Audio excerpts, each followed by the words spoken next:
Well, we have known the murders happened in the early morning hours back on November 13th. Now, however, we are getting a much more detailed look at what investigators believe played out and some of the evidence left behind. So we now know investigators believe the deaths happened between 4 and 4:25 in the morning. Police say Xana Kernodle had received a DoorDash order at the house around 4 a.m. Cell phone data also shows she was likely awake at 4:12 a.m. And before this, a surviving roommate who lived in the house told police something woke her up at around 4 o'clock in the morning. At 4:20 a.m., police say a vehicle matching the description of the white Hyundai Elantra was spotted speeding away from the scene.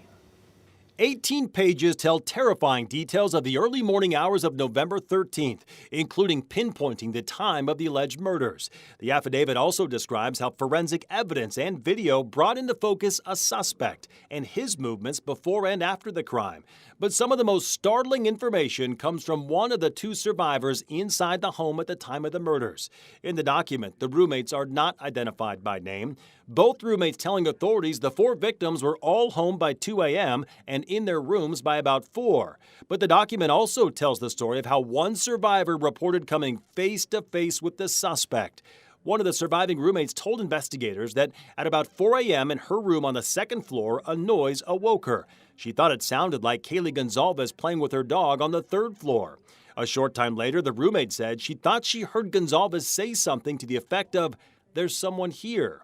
Next, court documents show she opened her door but didn't see anything. Authorities say it could have been Xana Kernodle talking as she was on TikTok at approximately 4:12 and still awake. The roommate then stated she opened the door a second time after hearing what she thought was crying coming from Kernodle's room. She explained she heard a male voice say something to the effect of, "It's okay, I'm going to help you." About 5 minutes later at 4:17, a nearby security camera picked up audio of what sounds like voices or a whimper, followed by a loud thud. Also, a dog can be heard barking numerous times. The roommate states she then opened the door for a third time after she heard crying and then saw what she described as a figure clad in black clothing and wearing a mask that covered his mouth and nose. She told authorities the man walked right toward her. She described him as being about 5 feet 10 inches tall, not very muscular, but athletically built with bushy eyebrows. She stood in what she described in the document as a frozen shock phase. In her statement, she said the man walked past her and toward the sliding glass door. And that's when she said she locked herself in the room after seeing the man. Investigators believe the suspect then left, leaving behind 4 victims and a trail of evidence that ultimately led them to Bryan Kohberger.